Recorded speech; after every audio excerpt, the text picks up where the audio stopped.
Oh yeah. That is Molasses.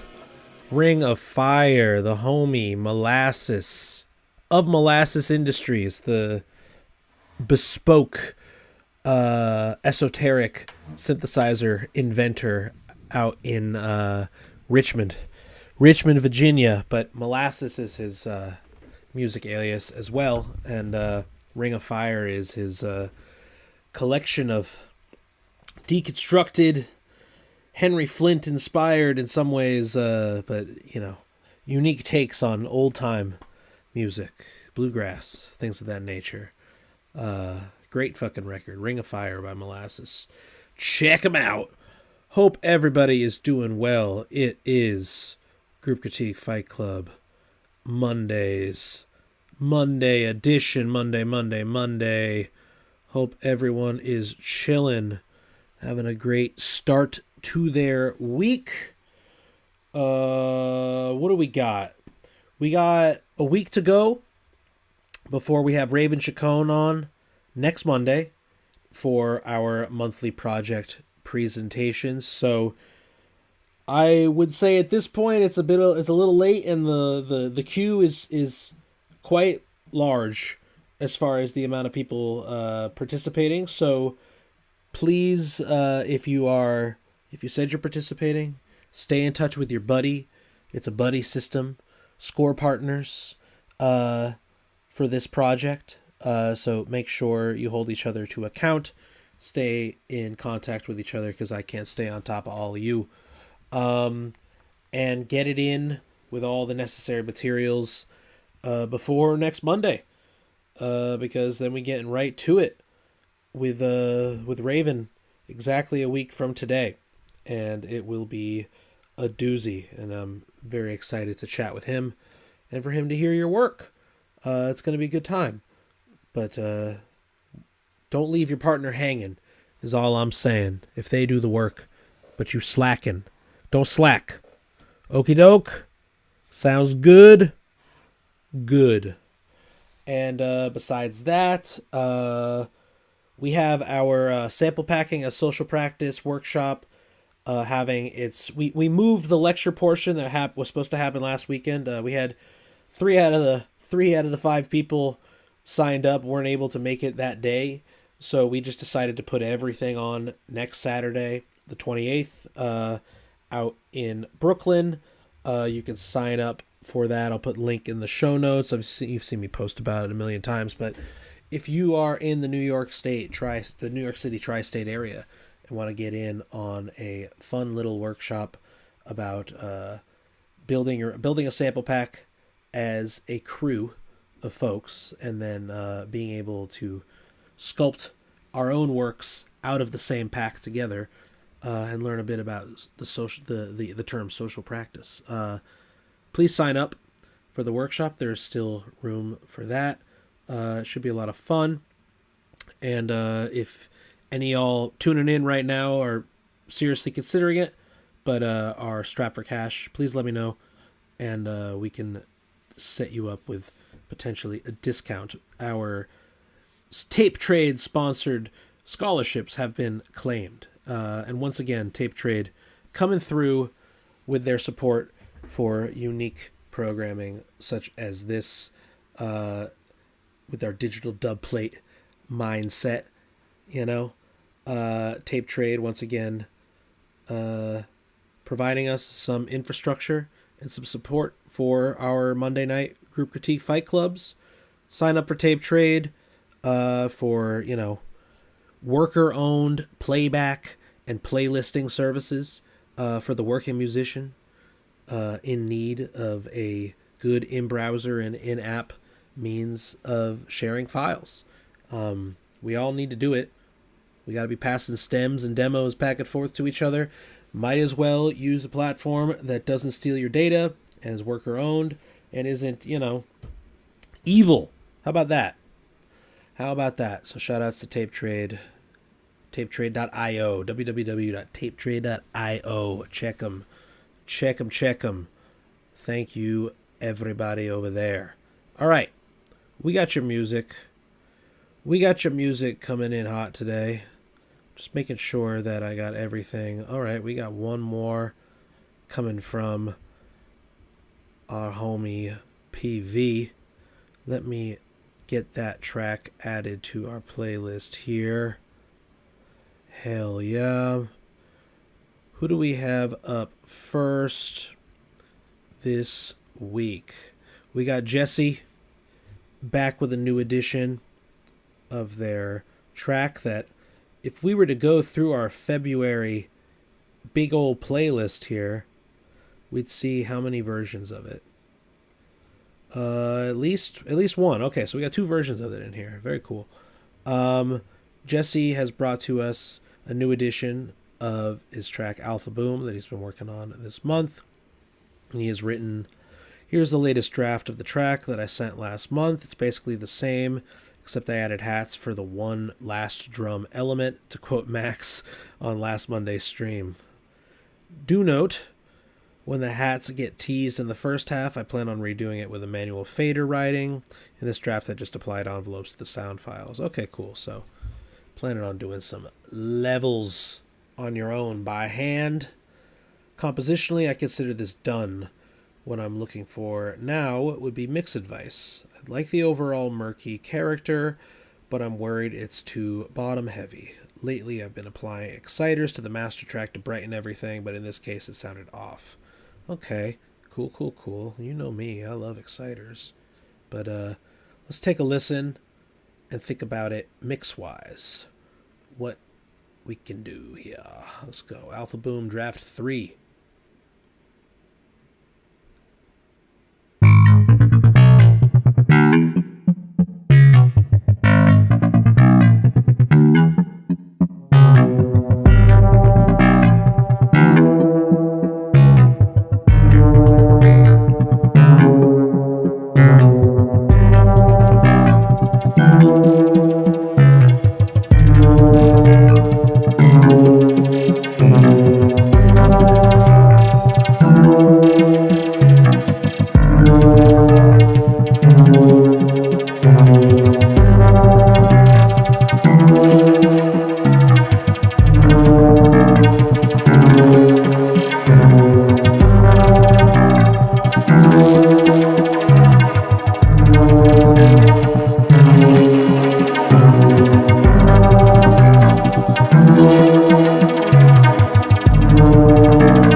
There we go.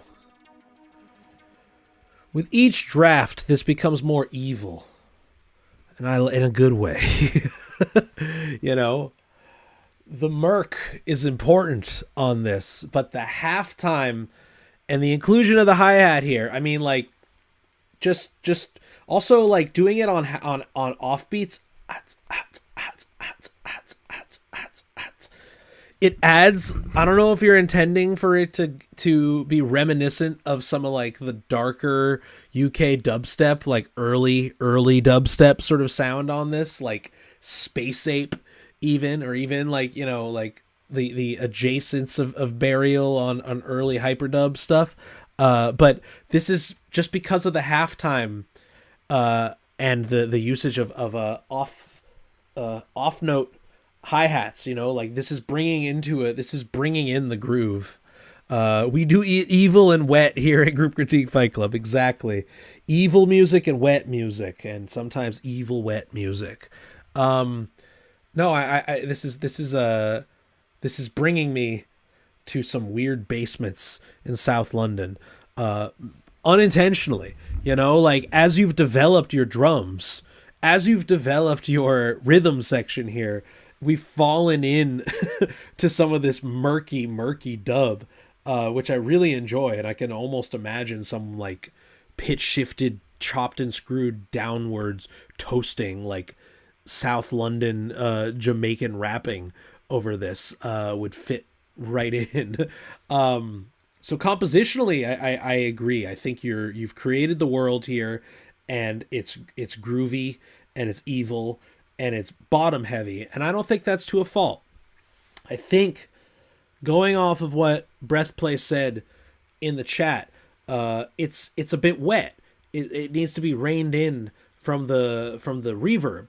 You know, I think that there's a lot of low end being reverberated, and it's compounded, and it's pretty high in the mix. You know, I think this should be evil and dry music. I think this should be really crispy.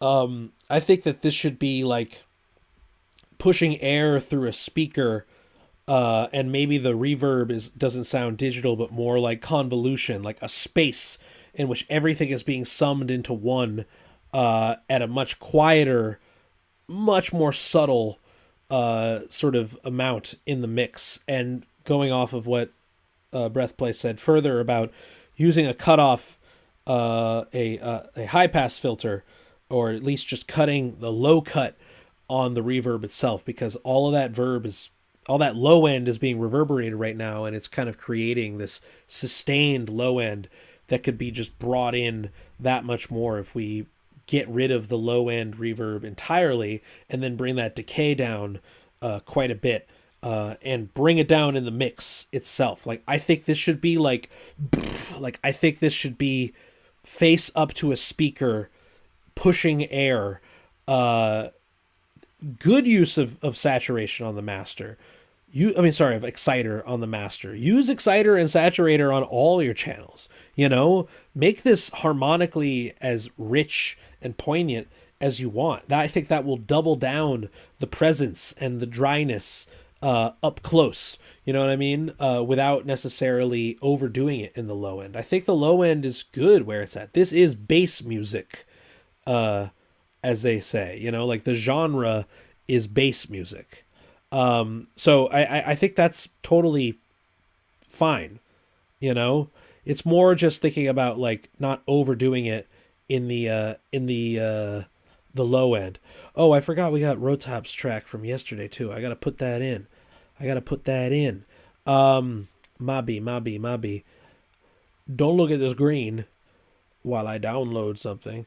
But yeah, I think that would just be like, that would solve your problem if you feel like it's a little too murky in the low end. Otherwise, I mean, how do we increase presence through like boosting harmonics? And you're already doing it with an exciter on the master, but I mean, like, we can get dirtier in the low end. You know, it doesn't need to be loud. We can make it saturated. We can make it dirty without necessarily overdoing it in the mix. And And think about, like, again, your mix process, you want to leave headroom on your channels. You know, you want to leave headroom on your channel so that you can use the master bus, or if you're doing a separate mastering project of your work here, to fill that headroom, to fill in that gap creatively. You know, this is the type of thing that, like, the distinction of mixing versus mastering. Mixing, you should be all green. You know, you can dirty up and saturate your signal, like the tone and timbre of your channels, but it shouldn't be loud. You know, let the loudness happen. Let the boosting of everything happen as a lump sum in the master. That's the art of mastering. You know, it's hard, but it's worth you know, exploring. It's definitely an art form in and of itself. If we were to describe what mastering is, like, it's creatively fighting the war on loudness. You know, it's not just brick walling. There's more to it than that. You wrote, actually, I hadn't used an exciter on the master of this track. Maybe I misspoke earlier. It fell off at the time, so I skipped it. Oh, okay. Well, get using them. Yeah, I would try them out. You know, Breathplay. I really love using Ableton's utility device lately. You could set the bass to mono. Yeah, that's a unique plugin. I've seen people do that, of basically calling it like a mono drive, where you just, like, double left and right into one, and now you basically have twice the twice the signal. So it creates this unique saturation, in that case a digital one, but there used to be some rack mount reverbs and things like that that would do that sort of summing mono mode, and it creates a different coloration to the drive, to the saturation. Yeah, so there's a lot of playing that you could do with that, but I would dry it out first before exploring these things. Like, I think that if you're feeling like it's too bottom heavy, I think drying it out is going to help that. And then from there, start to creatively saturate and excite to create more presence and harmonic content with each of these things, you know? All right. Thank you, Jesse. Good stuff. All right. We got Rotap submitted yesterday, but playing today on the public stream, stepping up to the plate. They write, would love some feedback on the attempt at an unorthodox ending. You know the challenge of writing endings. It's the biggest problem people have. Let's see what you got. Looking.wave.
Oh yeah, you tease. There were like 3 endings to this. This is what I'm talking about. This is some creative ending right here. Don't never let them know your next move. You know, never let them know your next move. Give us 2 half verses at the end with full measure long pauses, full decay, down to nothing. Bah, bring it back in one more time for another 8 clicks. Very clever. I know that's what you're going for with an ending of that. I think it works really well. It's inherently experimental music. I know you're making pop here, but we gotta view this compositionally from like the macro view. Zoom out. What is the form to the composition itself? Like, you know, song structure, verse, chorus, whatever. If we were to analyze this, it would be an odd shape.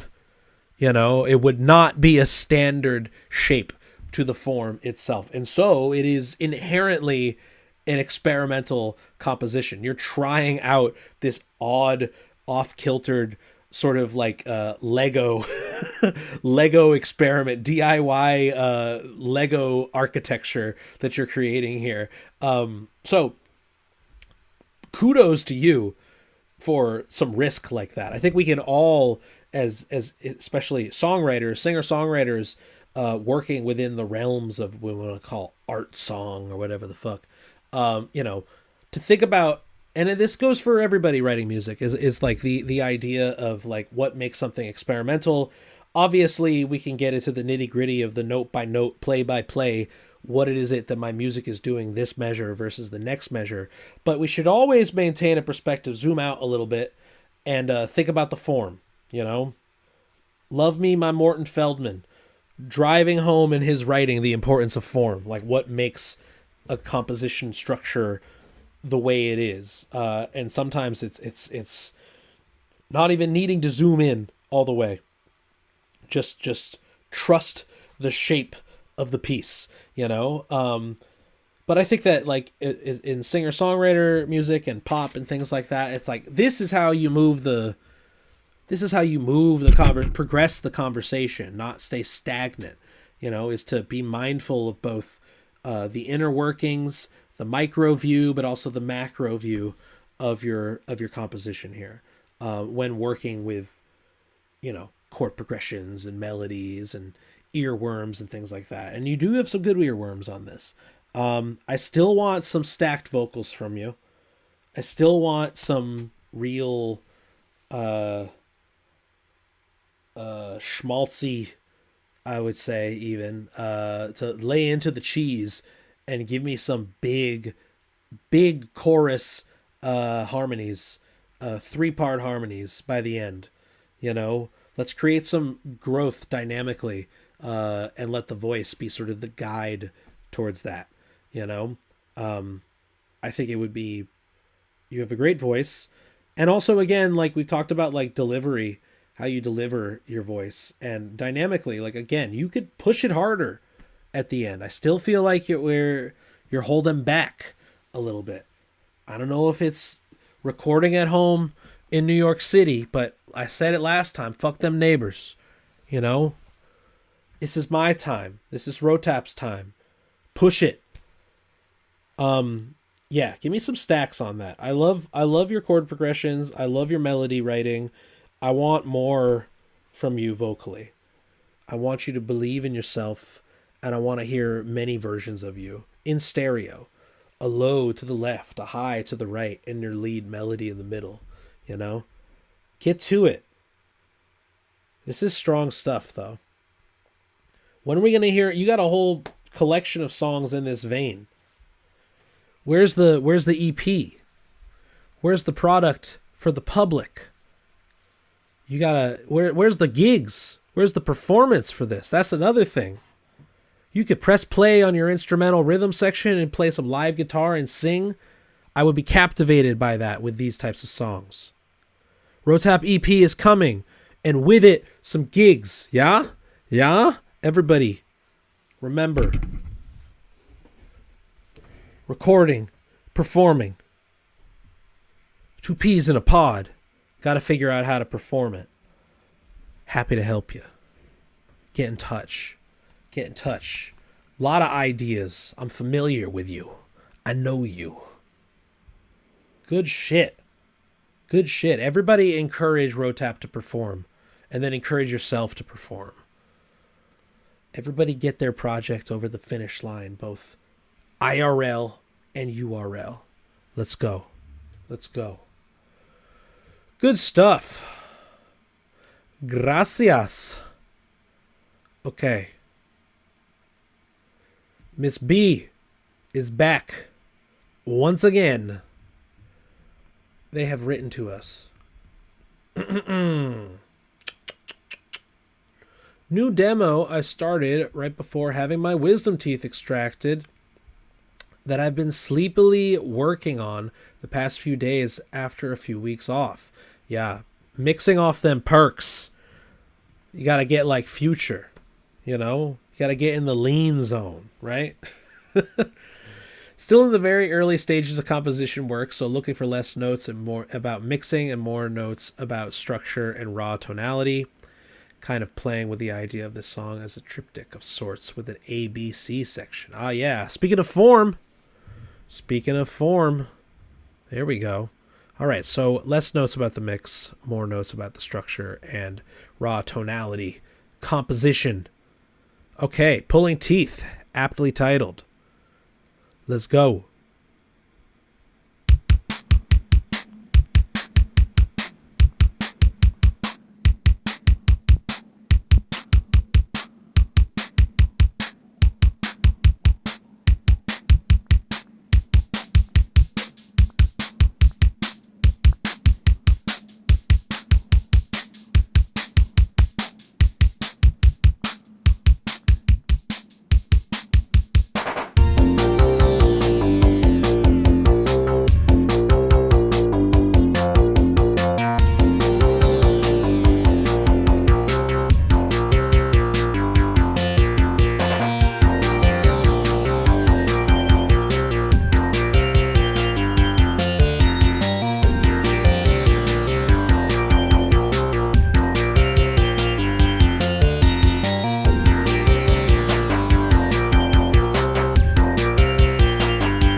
All right. Another fun one from Miss B. I'm enjoying our feedback from the chat here.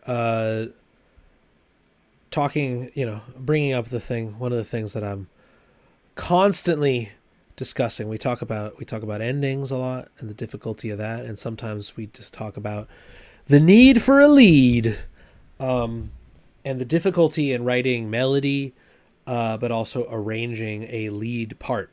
And in this case, I've said it many times, but you've made a bed with no one to lay in it. You've created a foundation for something. You've created a foundation for a lead, but it's not there yet. Something that could bring us, could bring this all together. And I like some of these suggestions here. Rotap saying like a vocal sample that's just getting like pitched up and fucked up, chopped in different ways. What else? What other ideas for a lead? Probably gonna, okay, cool. So Miss B saying the vision for this one read my mind. Probably gonna set up my DJ mixer and hit vocals through it. Very cool. Very cool. Yeah, I mean, this is like, I like the Electroclash pout sort of idea here. Some sort of punk pout sing song, or I'm sorry, like a shout singing occurring, something that could be not necessarily based in tonality. I'm not thinking necessarily a very melodic sound here. Been listening a lot to the band that actually does the theme song for the Critical Listening podcast, Eraser, based out of Philly. More on a no wave sound than a electronic sort of sound, and way less tonal. But their lead vocals is definitely on that pout. Talk to me. By and by.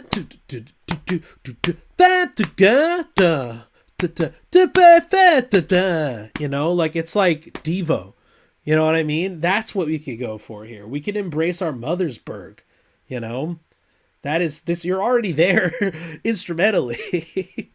One other thing, just thinking about the arrangement and the sound, the raw tonality, as you put it, I think that your bass needs some reshaping of the wave here, because it's very modulation heavy.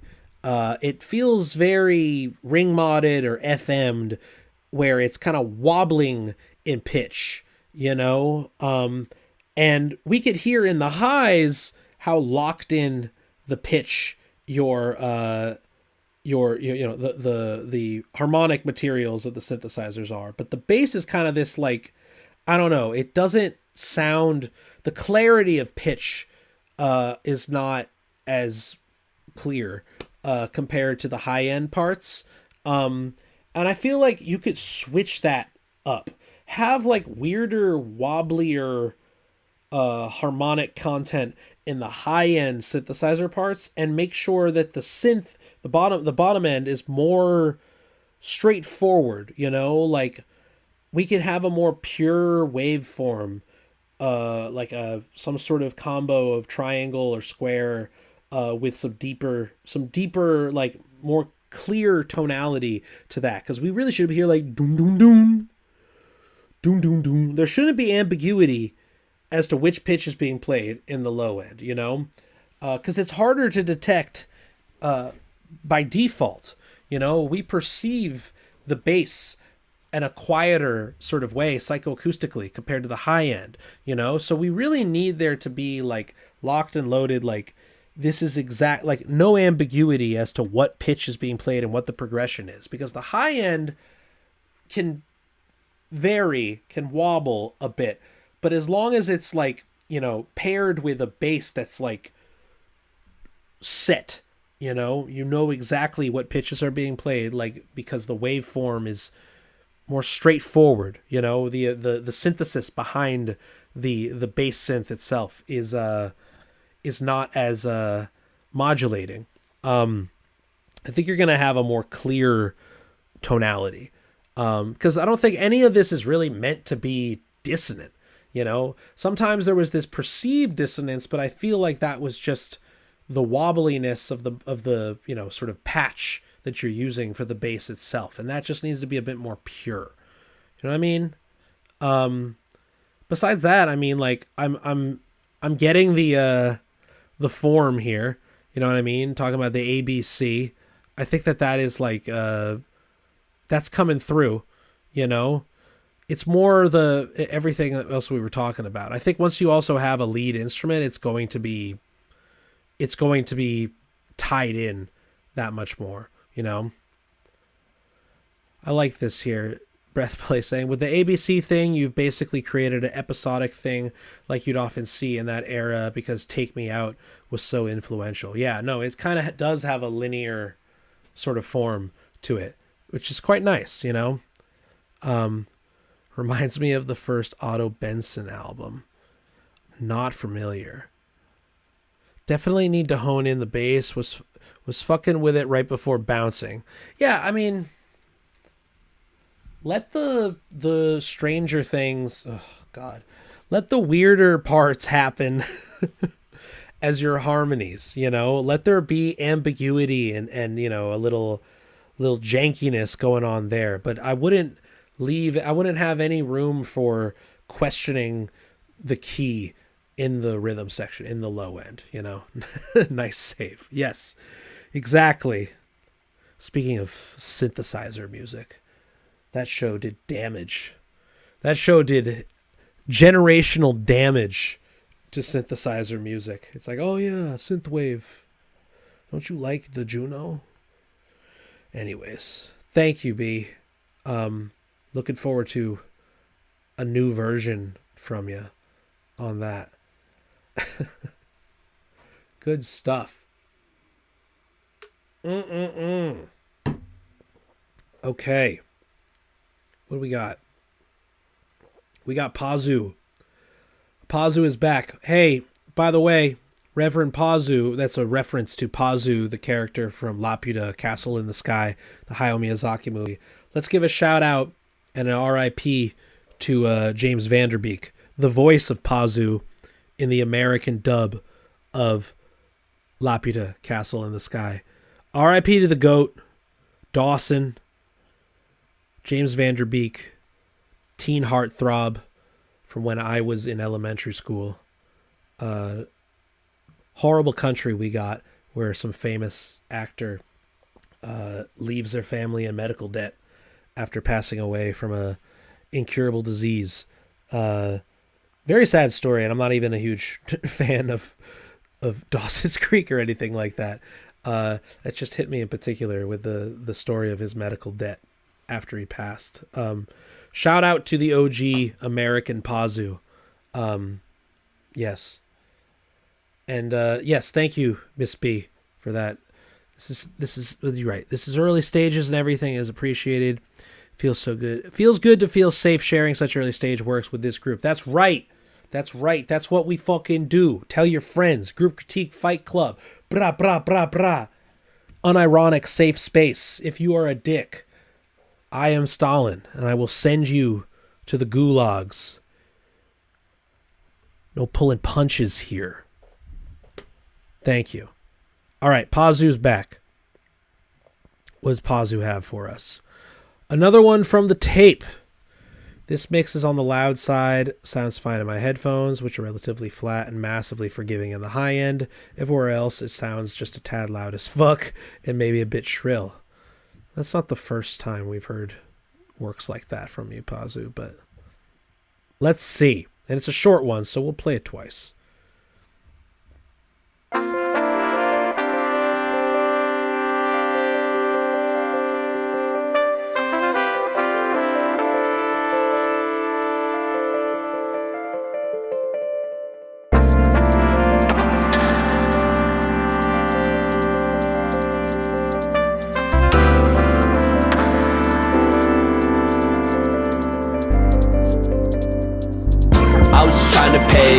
But I've been breathing the ice, busting my ass in the blocks, taking a walk, chasing the flakes in the sky.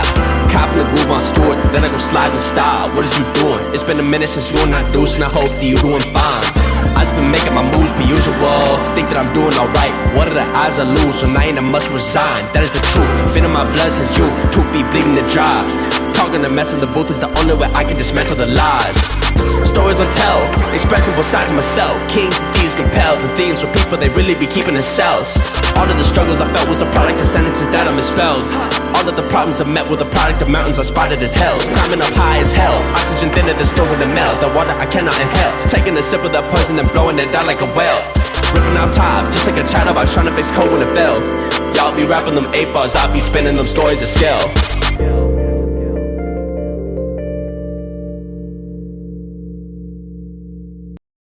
Running that back. Running that back. Running that back.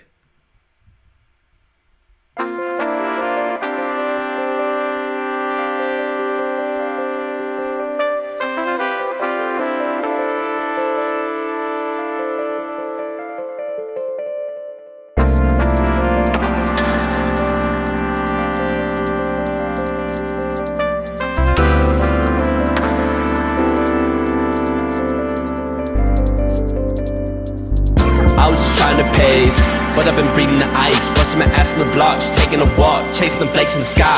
Copping the groove on Stewart, then I go slide in style. What is you doing? It's been a minute since you and I deuce, and I hope that you doing fine. I just been making my moves per usual. Think that I'm doing alright. What are the odds I lose? So I ain't a much resigned. That is the truth. Been in my blood since you. 2 feet bleeding to dry. Talking the mess in the booth is the only way I can dismantle the lies. Stories untell, expressing both sides of myself. Kings and thieves compelled, the themes for people they really be keeping in cells. All of the struggles I felt was a product of sentences that I misspelled. All of the problems I met were the product of mountains I spotted as hells. Climbing up high as hell, oxygen thinner than stone with a melt. The water I cannot inhale, taking a sip of that poison and blowing it down like a whale. Ripping off top, just like a chatterbox trying to fix code when it fell. Y'all be rapping them 8 bars, I'll be spinning them stories of scale.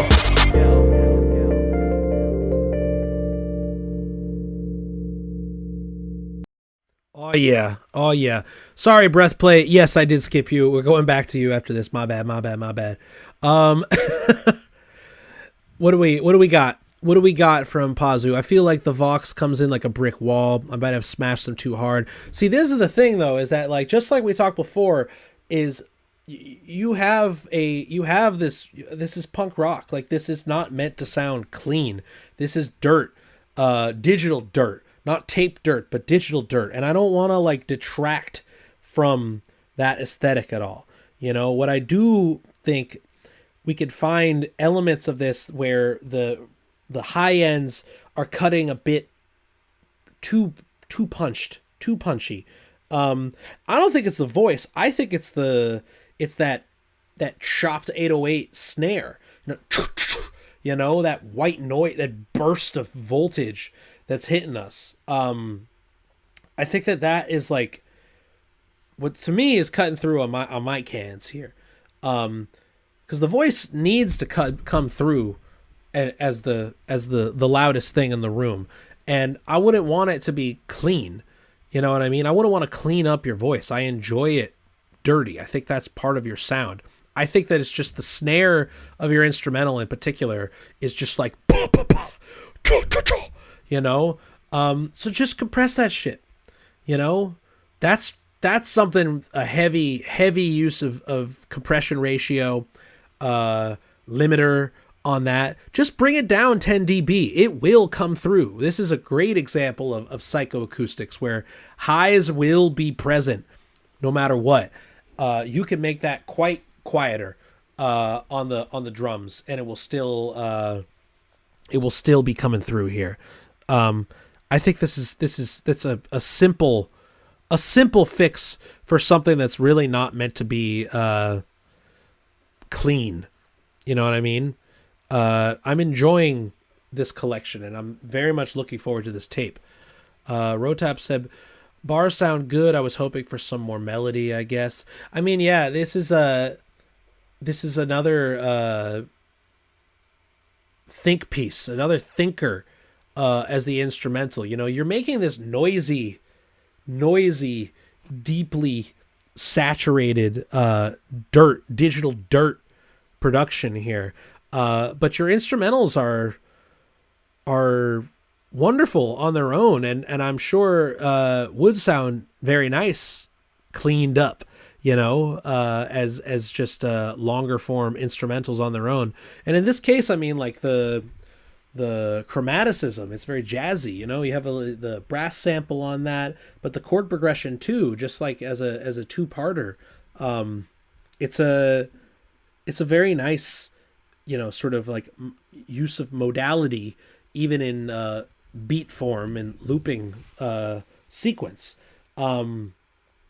It's a short piece, If we were to add a melody here, I don't know, it's a little late because I know you basically finished the record, but like ending with like a lead trumpet, finding something to play us out with, as just like not asking for melodic vocals or anything like that, but like playing us out in the instrumental in a way that lays into the melody might be a nice little bow to it. You wrote, I had a synth line in there and it might have been buried. Maybe bring that out at the end, expand on the, it's a classic way of just letting the instrumental play us out.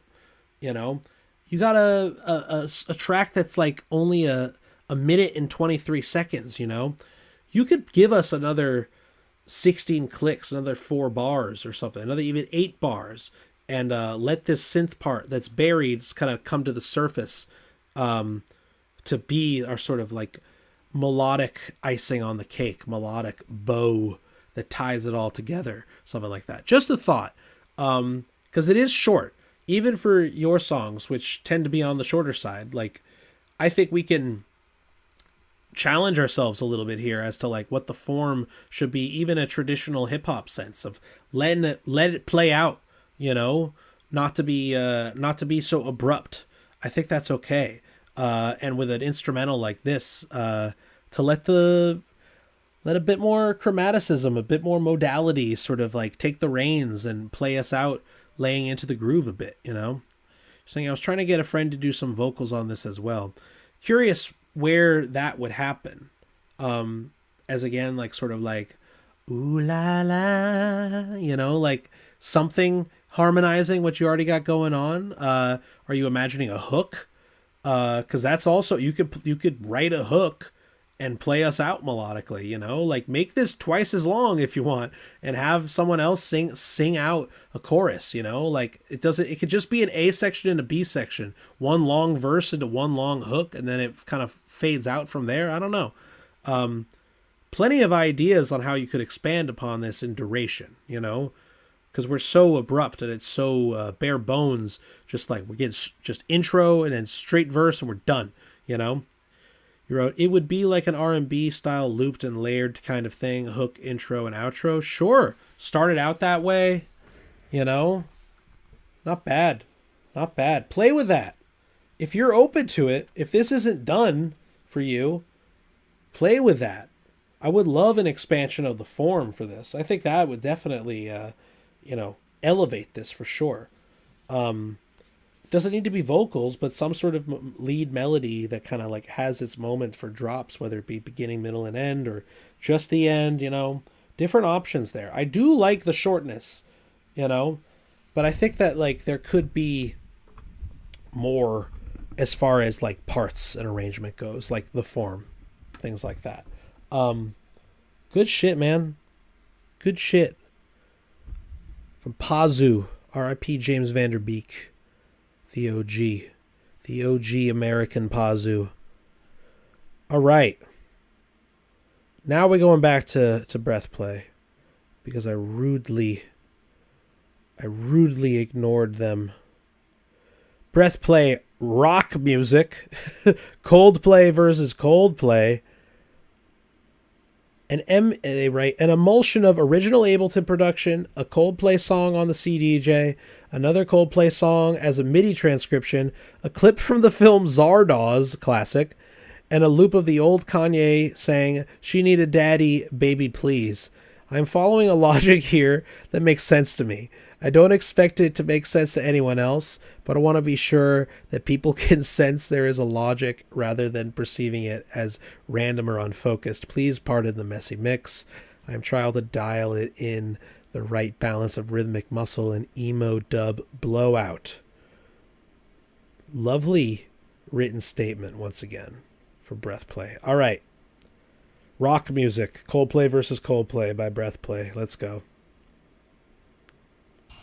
Would it have been worthwhile to have squeezed the universe into a ball, to roll it towards some overwhelming question, to say, I am Lazarus, come from the dead? Do you know the next line? It's T.S. Eliot. I am Lazarus, come from the dead. Come back to tell you all. I shall tell you all. Well done, well done. You've learned your lessons well. What will you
All right.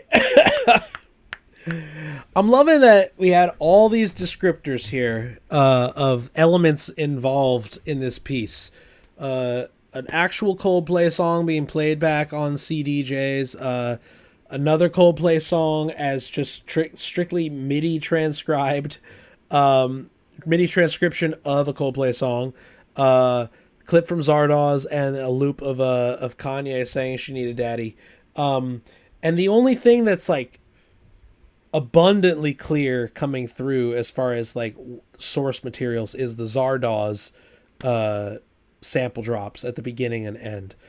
Everything else is once again in classic Breathplay fashion. True musique concrète being made here via the art of DJing and creating dubbed out dance music in Ableton. The obscuring of sample sources is very clever here, because although like there's very clearly like loops and samples involved where they come from, it doesn't have novelty to this. Like everything that you described here sounded novelty, but the music itself is pretty presentable on its own. Like you could have just played it and asked what we thought and then done the big reveal and we'd be like, oh wow, that I would not have guessed that those were the parts involved here. I think that it's a clever challenge for you as a producer and selector as to like like you said, you got a vision for it. I see the vision, and I feel like the vision for you is like cells, like little bits of these samples in your head make sense playing. Like this is the kick that I need. This is like the 2-click loop that I need. You're not thinking about sampling previously recorded music in like a macro scale as to like I want a whole melodic phrase necessarily, or if you do, you're obscuring it through various means of effects to the point in which we can't really recognize it. So I think it's a look into how your brain works as a listener and sample selector here, where you're getting granular, you're getting into the minutia of these sample sources in a way that most people wouldn't expect. And when you write it out on paper, people would probably expect something a bit more novelty in here. Like, I'm not hearing Coldplay, I also think it's funny of using a MIDI transcription of another Coldplay song here, because why the hell not? You wrote, there actually is a complete unbroken Coldplay song. See, I'm not getting it. And I think that's fine. I'm curious as to your thought process as to, what samples you chose from and what you decided to make a MIDI transcription of, and what instrument was being used by the MIDI source itself that was being generated here. Thinking about the MIDI transcription as another type of DJ deck. Interesting. So another sort of playback. But what was the instrument that the MIDI was generating on? Was it a keyboard? Was it some sort of piano sound? I'm curious about that. Something. The soaring feeling of pop music. I get it. What is the okay? It was the sine wavy pad that was in the delay. Okay, cool, interesting. See, these are all things that you did a good job obscuring, and that seems to be part of the point too. Is that these are you gave us the clues, but really these are all references for you, and I think that's smart. I accept. Now, I think you would have to develop this a bit further. If you were to create a collection of these conceptual sort of concrete works, let in a bit more melody, perhaps. You're obscuring a bit of that too. I don't know. I feel like there would just be, again, it would be cool to reveal some lead melody in this, it felt very surreal and muffled in that way. Everything being filtered in a way where it's like there might be vocals peripherally somewhere deep submerged in this, but it never really fully reveals itself. Right? Yes, a long form work in this mode, some sort of mix. Yes. Curious how you'd expand upon this in a long form, but my thought is just to give the people what they want at some point.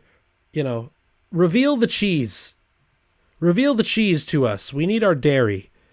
Give us some melody. Give us some schlock occasionally. Reveal that. I wonder if anyone has tried this.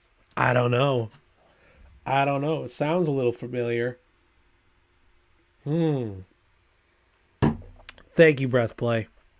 All right, playing us out. We got the homie Pofora. I don't know if they're awake right now. They gave us a track yesterday in the private stream and are back with a new version of it. Some silly little vocals, according to them, which was my critique and suggestion, was to get vocal with this. So with this home studio shoegaze track that they made at their friend's studio. Let's check it. Pause for a test gaze.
Playing it back. It was a short one. I'm playing it again.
Oh yes.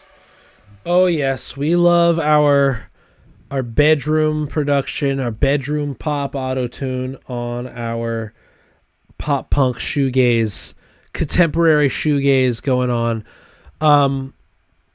Suggestion on the vocals. No delay. Yes, reverb. I feel that the repetitions of the ba ba ba ba, I feel like that is oversaturating the rhythmic content of your voice, because I know that you're going for this casual, like, blah, blah, blah, blah, you know, like it's like the delivery isn't meant to be like tight, quantized vocal delivery rhythmically here. It's quantized pitch, but not rhythmically.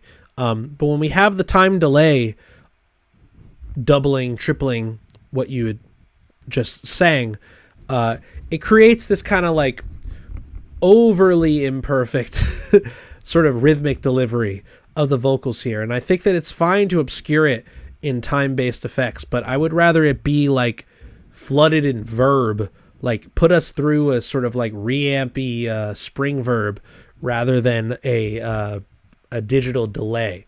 You know what I mean? Let the verb hold us down in sustaining us rather than a delay. Like create more of a wash and less of a sort of rhythmic repetition in that. And then stack your vocals. It would be perfect. It would be perfect for some when you come back in that final refrain, you know, da da da da, you know, like give us some stuff on top, you know. I think it would be much stronger with some 3-part harmonies on that. Great. Doesn't need to be much, you know, some casual fuzzy vocals, some nice auto-tune harmonies, you know, you can't go wrong. You said you're having fun with this track, not trying to challenge yourself compositionally here, just having fun, you know. So again, lay into the cheese. Give us the cheese. It's okay to be super melodic and harmonic with our lead vocals here. And with auto-tune, I mean, you know it's going to sound good. You know it's going to sound nice and consonant and crispy. Perfect quantized pitch. Sometimes that's fine. Here's one good example of it, giving us straight quonic with this one. Good shit. Let's hear more vocals, PV. Shout-outs to Pophera, coming in hot for our final track of the evening. And thank you all for playing some tracks this evening and playing out our final normal scheduled program for Mondays in February, because next week is our monthly project presentation with Raven Chacon. You know this. Get your projects done. You know how it is. Lovely stuff. Once again, our monthly collections looking very good up on the Tape Trade. I will post the public link for the streamable playlist in the show notes in just a little bit after we're done streaming. Thank you all for hanging with me this Monday evening. Hope you have a wonderful week, and remember to get those monthly projects in a week from today. Have a wonderful week. Be productive. Get exercise. Drink water. Eat well. Be right. Do right. Hope you all have a good one. Take care.